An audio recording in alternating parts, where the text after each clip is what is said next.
Erev Tov, Mevorach, Bereshut, Morai Verabotai. Donc, très chers amis, je suis très très content.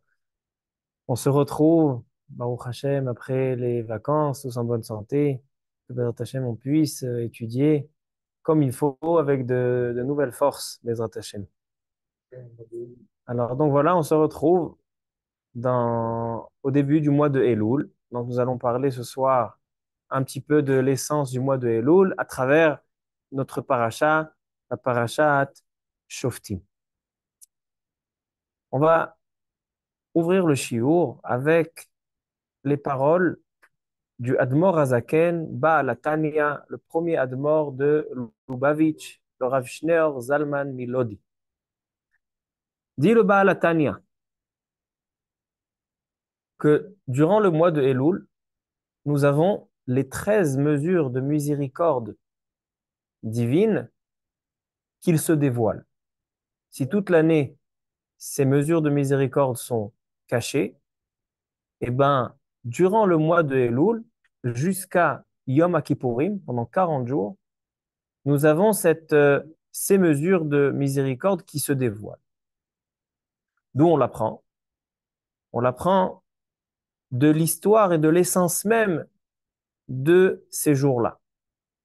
Dans Pirkei des Rabbi Eliezer, il est rapporté que Moshe Rabbeinu, suite à la faute du veau d'or, il est monté le premier Elul dans le mont Sinaï pour implorer les miséricordes, demander pardon à Hachem. Et ça pendant 40 jours, 40 nuits, sans manger, sans boire, sans dormir, jusqu'au jour que son pardon a été accepté. C'est le jour du grand pardon, Yom Kippour, où c'est un jour qui est le jour de dévoilement par excellence des 13 mesures de miséricorde, étant donné qu'on les récite sans arrêt. On les récite 26 fois le jour de Kippour, 26 fois les mesures de miséricorde. C'est un jour de grande miséricorde. Et donc vient le Baal Tanya et pose une question. Et il dit, si vraiment, le jour de Kippour, il n'est pas né comme ça, il n'a pas été inventé le jour de Kippour. Le jour de Kippour, on a précédé 40 jours du mois de Elul. Donc pourquoi le jour de Yom Kippour, c'est le seul jour qui est considéré comme un bon jour, comme un Yom Tov, où on fait la bracha de Shechianu, où on se met des beaux costumes? A priori, depuis le Rosh Chodesh Elul, pendant 40 jours, ça devrait être un Yom Tov. On devrait faire Shechianu, costume, pas le droit de faire de Melachot. Et là, on va répondre le Baal HaTanya, une réponse très connue, bien célèbre, qui va en fait nous ouvrir, euh, nous ouvrir l'esprit sur un sujet qu'on va entamer ce soir, Bezrat Hashem.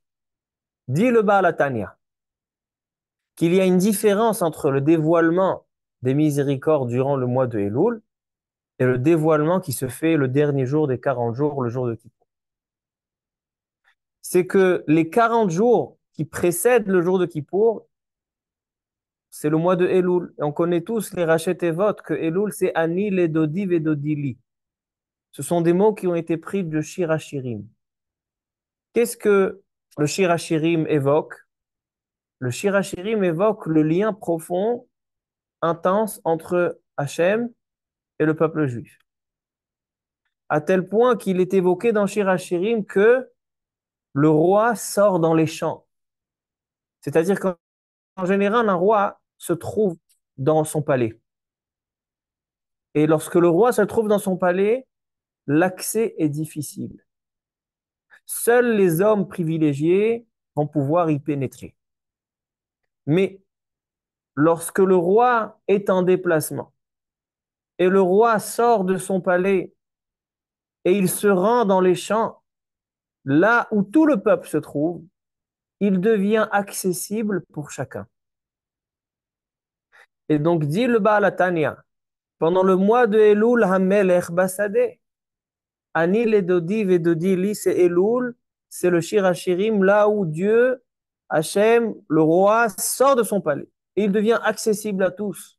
Plus besoin de d'invitation spéciale, pas besoin d'un haut niveau, pas besoin d'exceller. Toute personne peut l'approcher. il est accessible pour tous. Alors donc, durant les 40 jours de Elul, on vient, on fait les slichot, on implore les 13 mesures de Rachamim, Vayavor, Vayavor, Vayavor, Bedil, Vayavor, Bedil, Vayavor. Pourquoi? Parce qu'il est là, parce qu'il est accessible. Et après le 40e jour, le jour de Kippour, là où le roi repart dans son palais, alors là, normalement, quand il repart dans son palais, seulement les hauts placés peuvent accéder. Mais là, celui qui était pendant les 40 jours, qui a fait connaissance du roi et qui a montré son fort amour pour le roi, donc qu'est-ce que le roi il fait? Il le prend avec lui, il le rentre dans son palais. C'est-à-dire que le jour de Kippour, un jour si attendu, va être précédé, on va mettre avant ce jour-là des jours de connexion avec Hachem, des jours de proximité avec Hachem. Et c'est à ce moment-là que les mesures de miséricorde sont différentes. Le dévoilement des mesures de miséricorde pendant le mois de Elul, c'est lorsque Dieu va à l'extérieur. Et le dévoilement de Kippour, c'est lorsque Dieu est dans son palais. C'est pour ça qu'il y a le jour de Yom Tov, c'est le jour de Kippour. Mais les jours de Elul, ils sont différents. Ils sont aussi dévoilement de mesures de miséricorde, mais c'est différent. Et ça, en deux mots, Amelech Basadé. Ça, c'est des mots bien connus, mais le sens et la racine de ces mots-là, c'est l'explication qu'on vient d'expliquer, c'est la source dans le Baratani. Donc, en fait, Rabotai, on entame une période de proximité avec le roi. Et donc, nous allons parler de la royauté. D'abord parce que c'est la période, on arrive à Rosh Hashanah, Yom Kippour, une période où on va changer une version dans la prière. Si jusqu'à maintenant on dit Akel HaKadosh, on va dire Amelech HaKadosh. Melech Ohev Tzedaka Mishpat, Hamelech HaMishpat. Pourquoi? Il dit Rachid dans Masechet Brachot, page 12, parce que ce sont des jours où Dieu dévoile sa royauté. Ce sont des jours de royauté. Le jour de Rosh Hashanah, quelle est l'essence du jour de Rosh Hashanah? Yom Teruah, un jour où on sonne le chauffard. Pourquoi? Parce que lorsque le roi annonce sa royauté, alors on doit sonner le chauffard, on doit sonner dans les trompettes parce que le roi arrive. Donc en fait, on entre dans une période qu'il faut qu'on essaie de comprendre un petit peu cette notion de royauté. Ça, c'est la période. Et la paracha qui ouvre cette période, la paracha de Shofetim Veshoterim, une paracha qui parle de tous les postes importants dans le royaume, dans le peuple juif. Les Shofetim et les Shoterim, ce sont les juges et les policiers. Par la suite, nous avons la nomination aussi d'un roi d'Israël. Somim Alecha Melech. Ensuite, nous avons la nomination des Sanhedrin, ce sont les juges, les Dayanim au Beth Amikdash. Et aussi, un poste important, la tribu des Lévi'im, une tribu qui va se trouver supérieure par rapport à la société du peuple juif, mais qui va être subventionnée aussi. On va devoir faire des cadeaux. Chacun de nous, les Israélites, on doit donner des cadeaux aux Kohanim, parce qu'ils sont supérieurs à nous. Donc en fait, cette paracha parle entièrement. On retrouve tous les postes de supériorité, les postes en hébreu on dit sara, les dirigeants, ceux qui sont supérieurs à la société, c'est la paracha par excellence. Donc on a une période de malchut et on a une paracha qui évoque les mitzvot concernant la malchut, la royauté. Et enfin, nous allons parler de la place de l'homme, de chacun de nous dans tout ça. Il est écrit dans les Sfarim que l'homme est aussi considéré un roi. On sait que Akadosh Baruch Hu a créé l'homme à son image. Betzelem Elokim.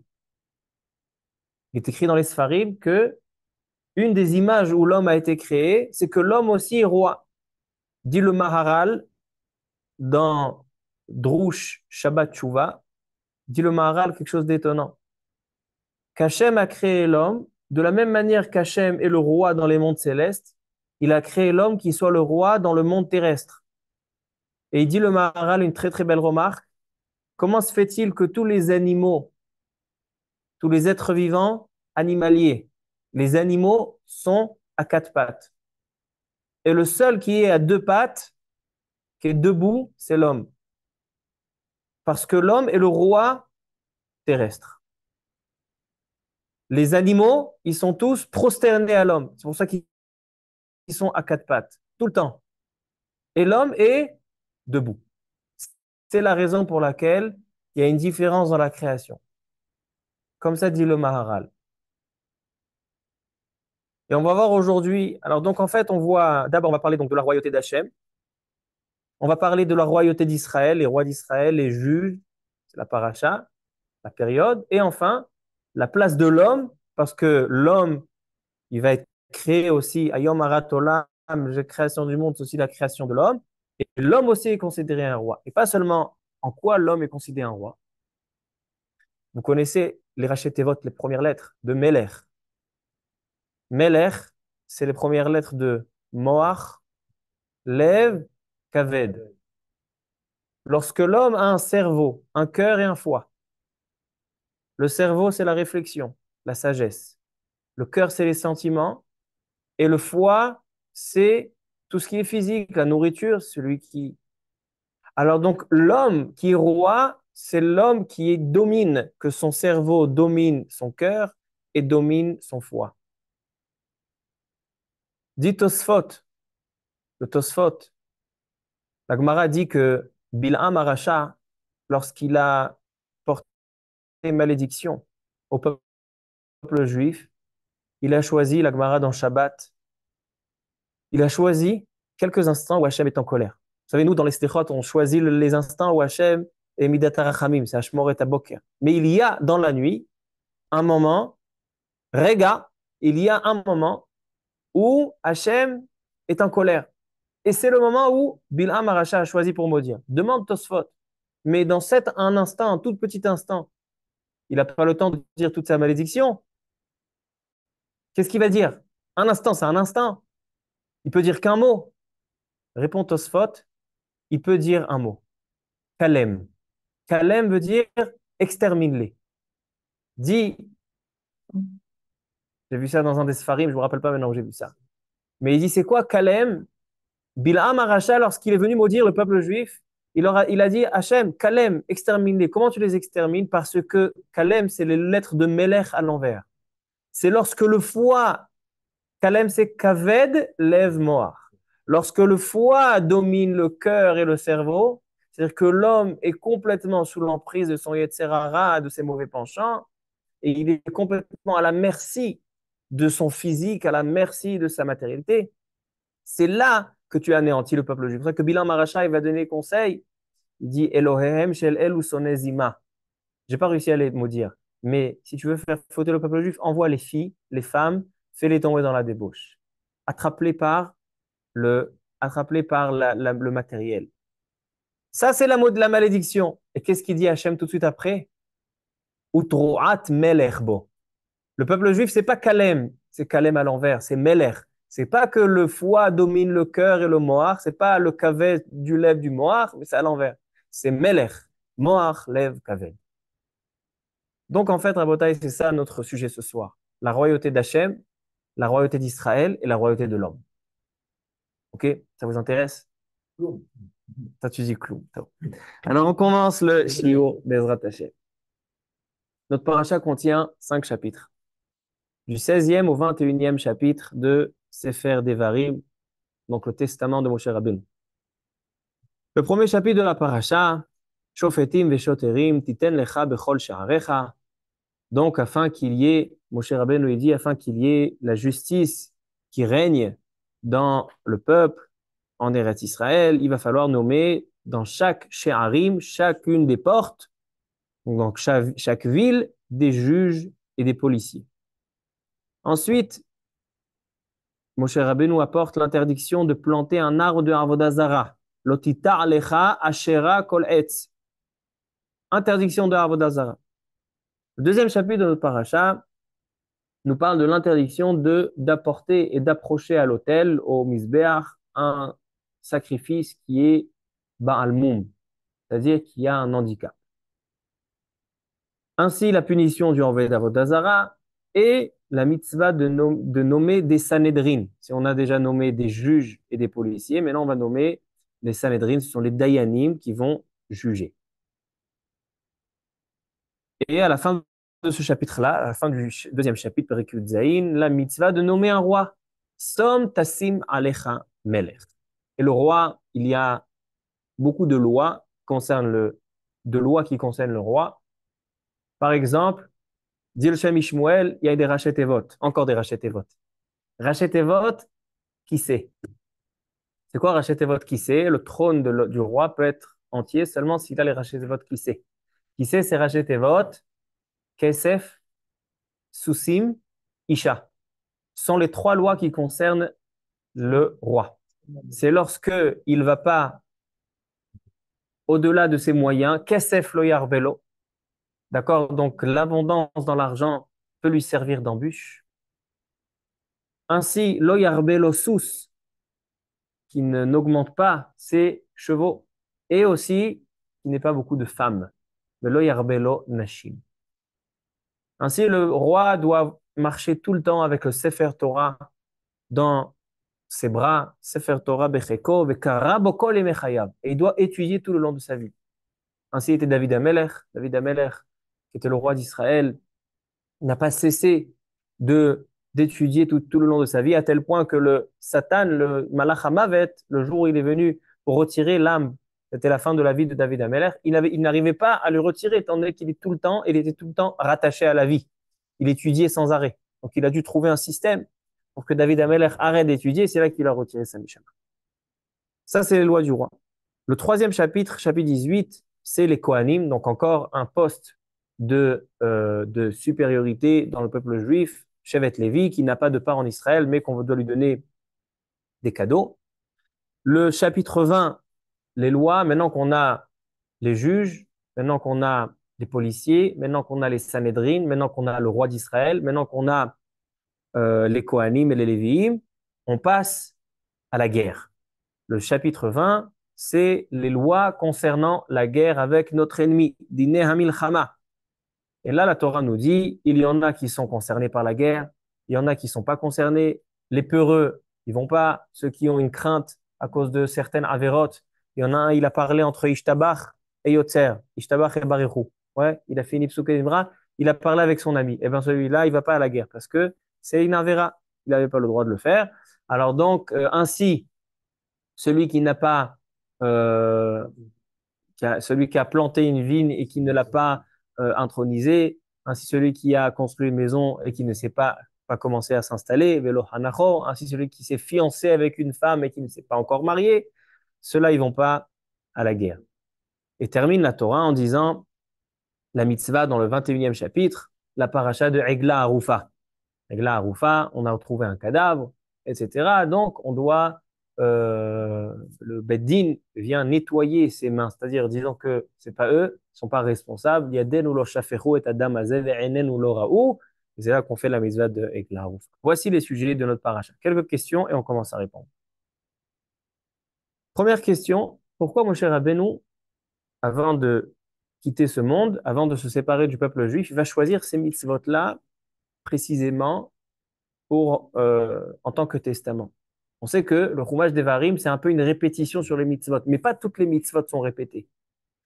Moshe Rabbeinu a choisi certaines mitzvot pour les répéter.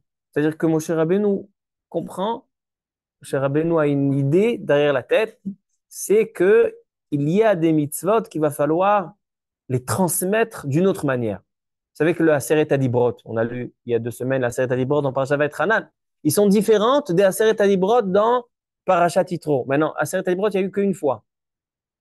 Mais Moshe Rabbeinu a une manière de transmettre différente de ce qui est écrit dans la Torah. Et ça devient aussi une Torah. Mishneh Torah, c'est aussi un sefer de la Torah. Donc, on va essayer de comprendre pourquoi l'interdiction d'Avodah Zarah, de ne pas présenter devant l'autel un Baal Moum. Quel est le besoin de répéter ces mitzvot-là? Quel est le besoin de les enseigner? On sait déjà, on a vu dans les Sfarim précédents, on a vu déjà la gravité de Avodah Zarah. On a déjà rencontré ça. On a déjà rencontré que ce qu'on rapporte les korbanot dans Sefer Vayikra, il faut que ce soit shalem, il faut que ce soit entier, pas que ce soit. Donc, qu'est-ce que Moshe Rabbeinu vient nous apprendre? Deuxième question. Tout le sujet, donc le sujet central de la paracha, c'est donc des postes de personnes qui sont supérieures à la société. Comment concevoir que dans la société du peuple juif, on nomme des êtres humains qui soient supérieurs à nous? Est-ce que ça ne serait pas un peu de la kfira, un manque de émouna? On sait que Hachem, c'est le roi. Et nous, qu'est-ce qu'on va faire? On va nommer un roi qui est Bassar Vadam, un être humain. On va nommer des juges, on va nommer des supérieurs, les Lévi'im. Comment concevoir ces mitzvot-là? Comment c'est possible de comprendre que dans le peuple juif, il y a une hiérarchie, il y a une échelle, il y en a, ils sont au-dessus des autres. Mais comment c'est possible? On est tous liés avec notre Dieu, avec Hachem, le roi des rois. Et non seulement ça, Rabotai, le Ramban pose la question et il dit comment Hachem, il nous dit Som tasim alech amelech. À l'époque de Shaoul, à l'époque de Shmuel, le prophète Shmuel, ils ont voulu nommer un roi. Vous vous rappelez? Le peuple est venu chez Shmuel à Navi, dit on a envie d'un roi. Ils ont été punis. Shmuel les a grondés. Il leur a donné un roi. Il a nommé Ishboshet, il a nommé Shaoul Amelech. Mais c'était une erreur de la part du peuple juif de demander un roi. Je comprends pas. Tu me dis une mitzvah som tasim alech amelech. Et là, tu leur dis quoi? Vous voulez un roi? Hachem, il vous suffit pas? Ça veut dire que c'est quelque chose qui est vrai, cette question. C'est une question réelle. Comment est-ce possible que dans la nation, dans le peuple juif, il y a des personnes supérieures à d'autres? Il est écrit dans Sefer Shemot, qui lit Bnei Israël avadim avadaihem. Hachem, il dit que le peuple juif, ce sont mes esclaves. Avadaihem velo avadim la avadim. Nous ne sommes pas des esclaves d'esclaves, nous sommes des esclaves directement d'Hachem. Ça, c'est une question qui est très, très forte. Et dernière question, qu'est-ce que la paracha? On sait que chaque paracha, quand elle se trouve dans une période, elle vient nous enseigner. Donc, on est dans la période de Elul. Qu'est-ce qu'elle vient nous enseigner? Donc, déjà, on a répondu à cette question en réalité, parce qu'on a dit qu'il y a un parallèle entre la royauté d'Hachem, où c'est la période, Anil et Dodi et Dodili, le Melech et les Bassadé, on parle de la royauté. Dans notre paracha, on parle de la royauté, mais là, c'est la royauté d'Israël. Et aussi, on a l'homme qui est dans tout ça, qui est aussi considéré un roi. Il est Melech, lorsque son Moach domine son cœur, son lèvre et son Kaved. Alors venez, on essaye un petit peu d'expliquer et d'éclaircir tout ça.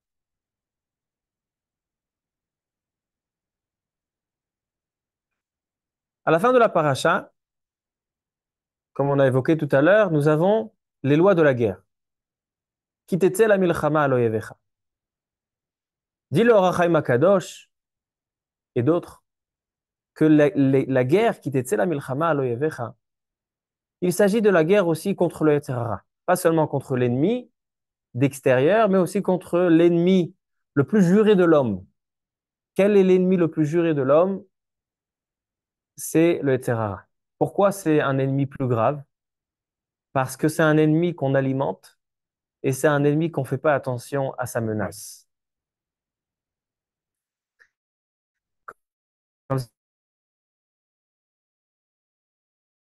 Ces parachiotes, la paracha de la semaine prochaine aussi, c'est parachat Kitetse, elle aussi nous parle d'autres facettes de manière d'action du Yetzer Hara contre nous. Mais en fait, cette paracha-là de Shoftim précède la paracha de la guerre même. En fait, cette paracha-là de Shoftim et Shoterim, c'est une mise en place.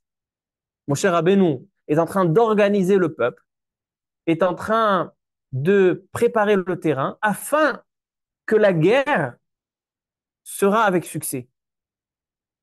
D'accord? On ne peut pas commencer la guerre sans une préparation. Donc, s'il y a Kitetse la Milchama, forcément qu'il y a un travail qui s'est fait. Donc, en fait, la paracha de Shoftim et Shoterim, toutes ces nominations de personnes supérieures sont des moyens afin de pouvoir gagner la guerre contre les Yetzer Hara. Et c'est ça ce qu'on va essayer de se focaliser. C'est que la royauté de l'homme, la royauté de l'homme qui est en parallèle avec la royauté d'Israël, et donc les mises en place de postes de royauté, c'est en fait la manière de comment l'homme va dominer. On est obligé d'apprendre à se connaître. Lorsqu'on parle que l'homme, il est roi, que son cerveau maîtrise son cœur et maîtrise ses envies, maîtrise toutes ses actions, c'est lorsque l'homme se connaît assez. Écoutez ce qu'il dit, le Rav Menachem Mendel Miriminov. Vous avez entendu parler de Rav Menachem Mendel Miriminov? C'était un élève mouvhak du Noam Elimelech Milijensk. Il dit le Rav Menachem Mendel Miriminov la chose suivante. Shoftim veshoterim titen lecha bechol she'arecha. Dit le Rav Menachem Mendel Miriminov dans son livre Siftei Tzadikim. Nir'eh ki haTorah est nitzchit venoheg tamid bechol et ve'af she'anu ro'im kama mitzvot she'enam noagim achshav al korchach im nedakdek yesh gam ata dugmatam וגם במצווה זאת נוהגת בכל זמן, בכל עת ובכל אדם. Je traduis. Toutes les mitzvot des 613 mitzvot sont éternelles. Malgré qu'il y a des mitzvot qui paraissent seulement momentanés, comme la mitzvah de nommer un roi. Aujourd'hui, on a un roi, on n'a pas de roi. Bet Mikdash, il y a pas. Et donc, cette paracha contient a priori énormément de mitzvot qu'aujourd'hui ne sont plus d'actualité. Nous n'avons plus de shoftim, plus de shotrim, plus de rois, plus de sanhedrin, plus de kohanim, on n'a plus rien. Alors, toutes les mitzvot de la paracha, toutes ces nominations de personnes supérieures, ces minouye Sarah, a priori ne sont plus d'actualité. Mais il dit la Torah, elle est nitzrite. La Torah, elle est éternelle. Et donc, même si sous cette forme-là, comme on la comprend de manière simple, ces mitzvot ne sont plus d'actualité, mais ils existent à tout moment dans chaque être humain, chaque homme. Et il explique. Chez Tsarir Kol Adam, toutes ces nominations, en fait, l'homme doit nommer des parties en lui sur son corps et sur son être. Il dit Tsarir Kol Adam lishpot et atzmo bechol et. Tout d'abord, un homme doit, de manière intense, de manière sans arrêt, toujours se juger à lui-même. Qu'est-ce que ça veut dire se juger?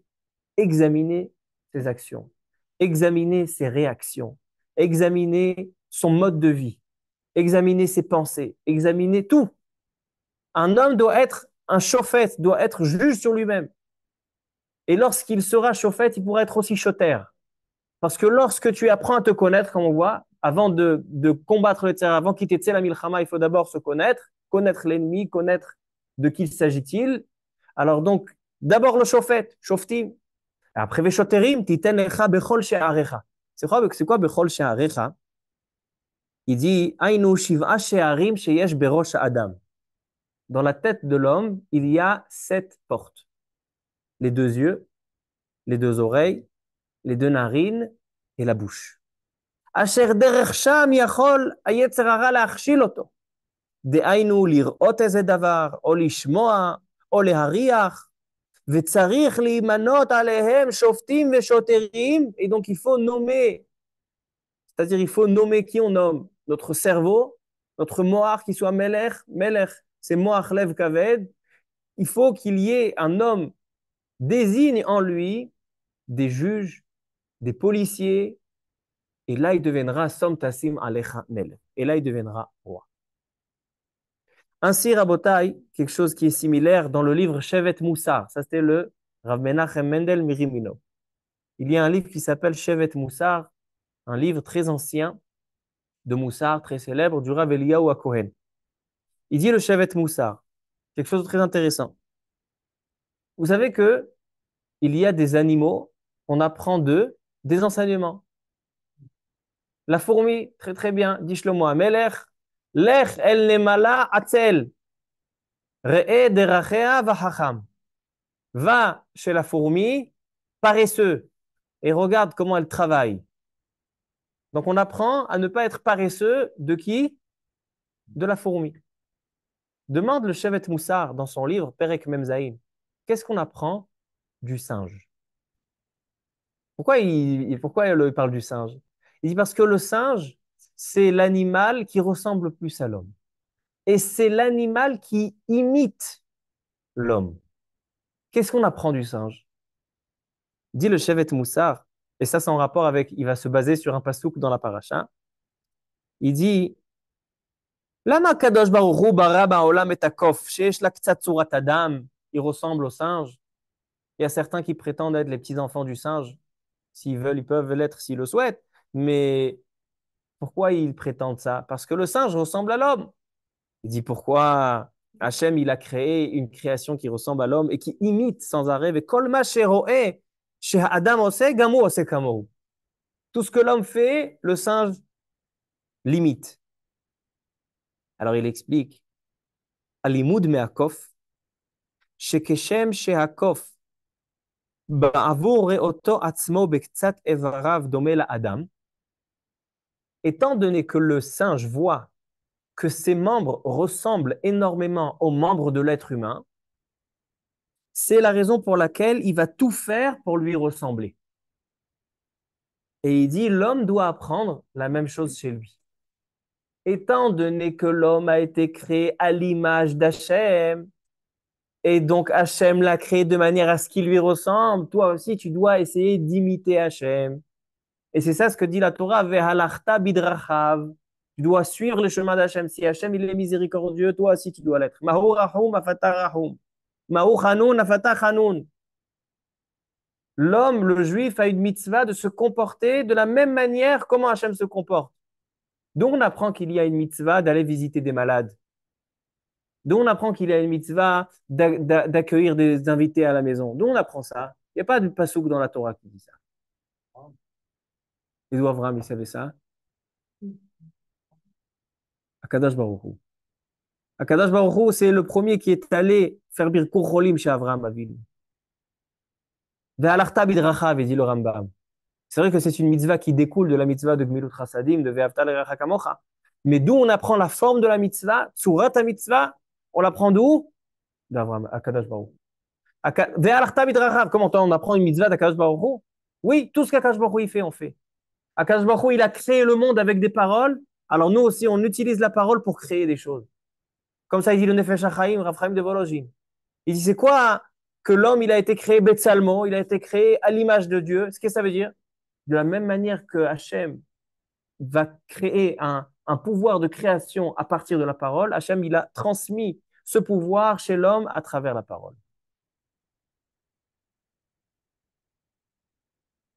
Il dit, c'est ça l'enseignement du singe. Deuxième enseignement du singe, c'est que, écoutez bien ça, vous avez entendu parler de ça, de ce midrash. Dor à Palaga, donc la génération de Palaga qui ont construit la tour, ils ont eu une punition. Une partie, ce sont devenus des démons, des Shedim. Une partie, c'est devenu des Ruchim, des esprits. Et une partie, ce sont devenus des singes. Si ça se trouve, aujourd'hui, il y a des descendants de ces gens-là qui sont aux eaux, des singes. Maintenant, pourquoi Hachem il les a fait comme ça? Il dit, et c'est quoi leur punition? Regardez, qu'est-ce qu'ils font ces singes-là? Ils essayent tout le temps d'imiter l'homme. C'est-à-dire qu'ils essayent, ils regrettent, et ils essayent toujours de revenir et de retrouver leur statut initial. Alors il dit, Hachem, toi aussi, tu dois apprendre ça. Tu dois apprendre de ne pas fauter, parce que lorsque tu fauteras, tu vas regretter, parce que tu vas devoir redevenir comme le singe qui était en fait avant un être humain qui a fauté, qui essaye de revenir parce qu'il regrette, toi aussi tu vas regretter. Ça aussi, c'est un deuxième enseignement du singe. Et il termine le Shevet Moussar et il dit, c'est ça, Shofetim veshoterim titen lecha bechol she'arecha. Tu dois tout le temps avoir une force de te dominer, d'être roi sur toi-même, de te gérer. Et c'est seulement comme ça que tu vas pouvoir te parfaire à l'image de Dieu. Et tu seras roi, comme il dit le Maharal, tu seras roi terrestre comme Hachem est le roi céleste. Mais maintenant qu'on a compris ce parallèle, on va essayer de mieux le rattacher. C'est de comprendre quel est le rapport entre la royauté d'Hachem, la royauté d'Israël et la royauté de l'homme. Essayons de répondre à la question qu'on a demandée. On a dit, comment est-ce possible qu'Hachem nous donne une mitzvah de roi?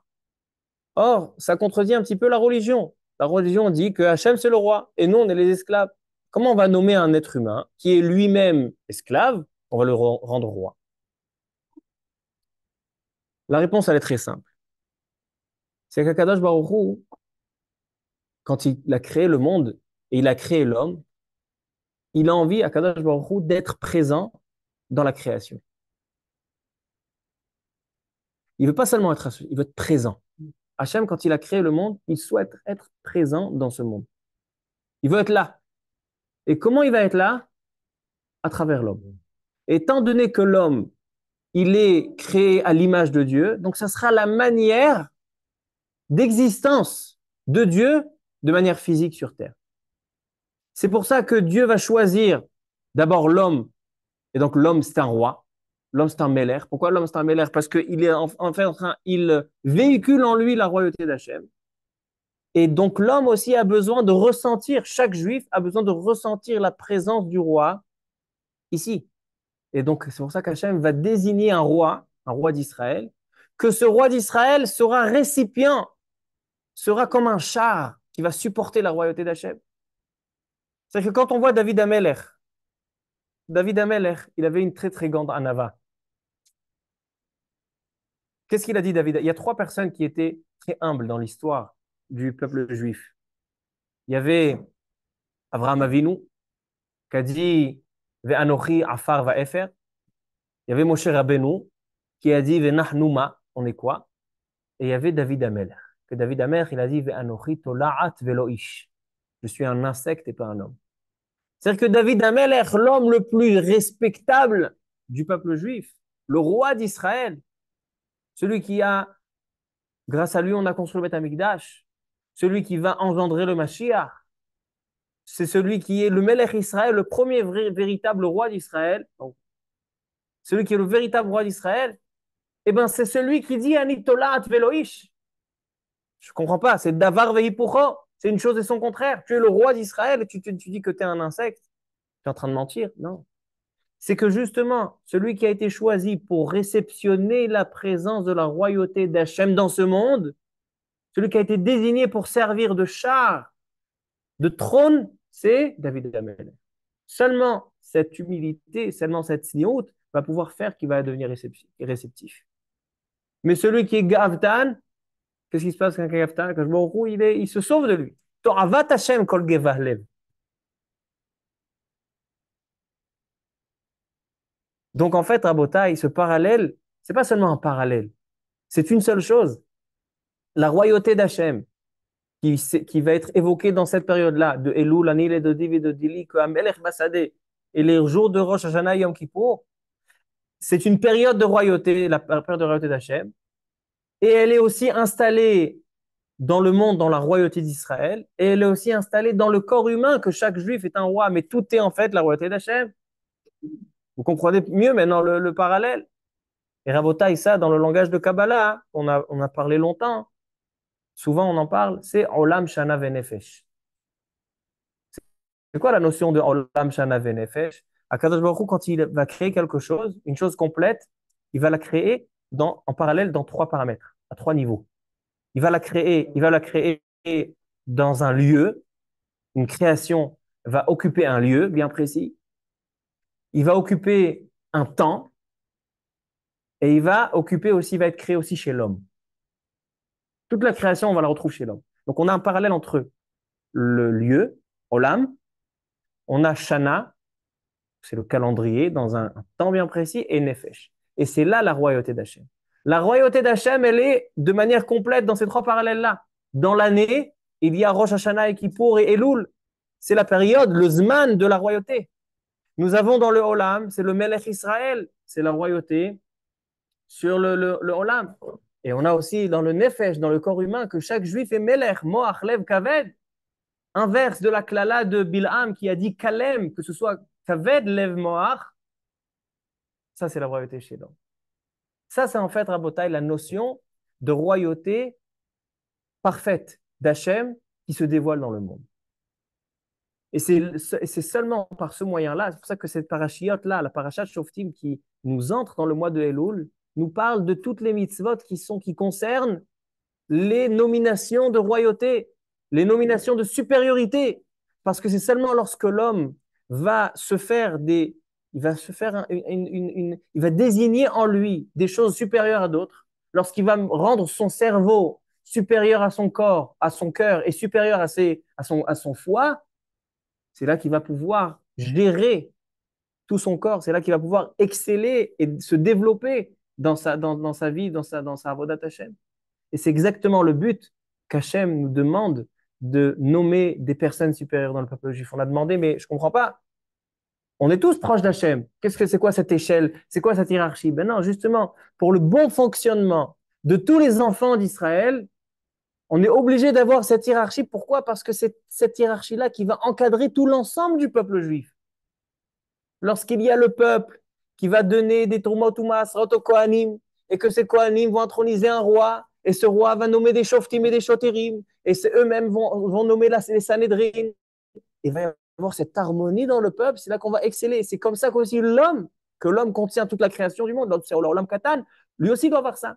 Il doit avoir des priorités dans sa manière de réfléchir, dans sa manière d'agir, dans sa manière de penser, dans sa manière de parler. Et c'est que comme ça qu'il va pouvoir exceller dans sa avodat. Et c'est là qu'on va voir le dévoilement complet de la malchoute dans le Olam, c'est-à-dire dans le monde, c'est la royauté d'Israël, malchoute Israël, et ça c'est Olam, ainsi dans le Shana, c'est-à-dire dans le temps, la royauté qui va se passer maintenant, Elul et Rosh Hashanah et Kippour, et Nefesh, et la royauté chez l'homme lui-même. Ça, c'est le sens, a priori, que la paracha a nous enseigné. On termine avec un dernier point. Deux petits derniers points, on a terminé. Il dit le Shem Ishmuel que le roi a trois mitzvot importantes à ne pas oublier. Qui sont Rachet Evot? Qui c'est? C'est quoi Rachet Evot? Qui c'est? Kesef, Susim, Isha. Le roi doit être entièrement dans la Torah, et ainsi le roi, c'est le Moach, doit être entièrement dans la Torah, et non pas avec beaucoup d'argent, pas beaucoup de chevaux, et pas beaucoup de femmes. Explique le Shem Ishmuel. Donc le Shem Ishmuel aussi nous rattache ça à la royauté de l'homme. Il dit Kol ish ve'ish ou olam katan. Shem Ishmuel, il dit mamash le même yesod. Kol ish ve'ish ou olam katan bifnei atzmo. Va'inyan hazeh yeshno bechol ish ve'ish. Et ces mitzvot-là existent aussi chez chaque homme. Chez Yem Melech al kol chushav, que l'homme doit être roi sur tous ses sens. Et ça, c'est seulement lorsqu'un homme ne va pas atteindre et ne sera pas endommagé par ces trois choses. C'est quoi ces trois choses? Gouf, nefesh, vesechel. Lorsque l'homme va préserver, va dominer ses pensées, son mort, dominer son cœur et dominer son corps, c'est donc gouf, nefesh, vesechel, c'est là qu'il va pouvoir être véritablement roi et chasser le Yetzirah. Et de là, on viendra de Parashat Shoftim à Parashat Kitetzela Milchama, lo yevecha combattre le Yetzirah. Seulement quand tu seras roi. Et c'est quoi? Kesef keneged hasechel. Quand on dit Ve'ahavta et Hashem Elokecha bechol levavecha u'bchol nafshecha u'bchol me'odecha. L'argent est comparé à l'âme de l'homme. Un homme, qu'on lui prend tout son argent, il est considéré comme un mort. Ani chashuv kemet. Mais odecha, l'argent que l'homme, c'est pour ça que l'argent, il s'appelle kesef. Kesef ilachon kisufim, que l'homme envie. Nirsefa vegam kalta nafshi. L'esprit, l'âme désire toujours l'argent. L'argent aussi, il s'appelle damim. Damim, ça vient du langage du sang. Donc il dit, si tu veux être roi, protège ses kissés. Protège le kesef, le sous et la femme. Kesef, c'est l'argent, c'est protège ton sechel. Sous, c'est keneged nefesh shemidgae. Sous, c'est le symbole de la gaava, c'est le symbole de la grandeur. Et isha keneged aguf. Alors, comment on peut se protéger de ne pas atteindre, de ne pas endommager ces trois parties de l'homme par ces choses-là? Il dit, si tu fais ce qu'il fait le roi, fais comme le roi. Le roi, il doit être toujours assidu dans la Torah. C'est le seul moyen que le Yetzirah ne s'emparera pas de lui. Lorsqu'il est tout le temps concentré, sa réflexion, son âme et son corps imprégnés dans la Torah, c'est là qu'il ne sera pas endommagé par ces trois choses. Toutes ces choses-là, Rabotai, ils viennent nous enseigner notre travail et notre place dans cette période. D'accord, on arrive le mois de Elul. Moi, personnellement, aujourd'hui, j'ai fait les slichot. Ça m'a angoissé. Ça m'a angoissé, on a entendu Bedil Vayavor et les gens, ils Hachem Meler. La semaine dernière, j'étais aux Alpes. Comment on peut faire comment on peut ne pas être angoissé? Mais en réalité, j'ai eu tort. Pourquoi j'ai eu tort? Parce qu'en fait, cette période-là, c'est vrai qu'on est en train de faire des slichot et de se lever tôt, on montrait qu'il y a un roi. On est en train de montrer quelque chose d'impressionnant. D'accord? Les slichot et les Gimel Midot, on rappelle les 13 minutes à Rachamim. On est en train de montrer qu'il y a un roi. Mais lorsqu'on montre qu'il y a un roi, alors qu'est-ce qu'on est en train de faire en fait? On ne peut pas seulement voilà, dire il y a un roi dans le monde et c'est tout. D'accord? Ça, c'est une face. C'est une face de la royauté d'Hachem, c'est qu'il y a Hachem qui est roi. Mais Hachem, il désire se dévoiler aussi dans le monde. Comment il se dévoile dans le monde? Il se montre à travers la royauté d'Israël, David Ameller, et il se montre à travers la royauté de l'homme, entre chacun. Chacun, c'est une période qu'on doit renforcer en nous la présence d'Hachem qui est en nous. Et donc, nous, on est à l'image d'Hachem. La même manière qu'Hachem, il dit le Maharal, Hachem, il est roi en haut. Nous, on est roi en bas. Et donc, notre travail de tchouva dans cette période-là, d'accord, j'avais une question. On dit que Rosh Hashanah, c'est le jour de la royauté. Alors, comment ça fait que le shofar, il dit le Rambam que c'est un remède de la tchouva? Non, le shofar, c'est seulement la royauté. Comment le shofar, il devient tchouva? Il dit parce que la royauté qui se dévoile dans l'homme, c'est lorsque l'homme devient roi de lui-même, et donc il fait tchouva parce qu'il se maîtrise. C'est-à-dire que la tchouva en l'homme, c'est la idgalout de la malchoute. Donc en fait, on est en train, ça c'est notre place. Donc, ça, je pense que c'est un bon enseignement pour commencer le mois de Elul, c'est que nous devons retrouver le roi qui est en nous, et le roi qui est en nous, c'est en fait la présence d'Hachem qui est en nous, c'est la royauté d'Hachem qui est en nous, afin de dominer et de se comporter vraiment comme dans une hiérarchie d'un peuple. Notre corps, c'est comme un monde. Et donc dans un monde, il faut qu'il y ait des rois, il faut qu'il y ait des juges, il faut qu'il y ait des policiers, il faut qu'il y ait des personnes qui vont examiner, il faut qu'il y ait des Kohanim, des Lévi'im, il faut qu'il y ait toute cette hiérarchie afin d'exceller et d'atteindre le niveau complet de notre Avodat Hashem et de dévoiler la Malchut. Et Bezrat Hashem, si on dévoile la Malchut dans le Zman, Malchut de Elul et de Rosh Hashanah, et on dévoilera la Malchut qui est en l'homme, Bezrat Hashem se dévoilera la Malchut qui est dans la Malchut Israël, qui viendra Melech HaMashiach, Imra Be'amenu, Amen Be'amen. Baruch Adonai Le'olam.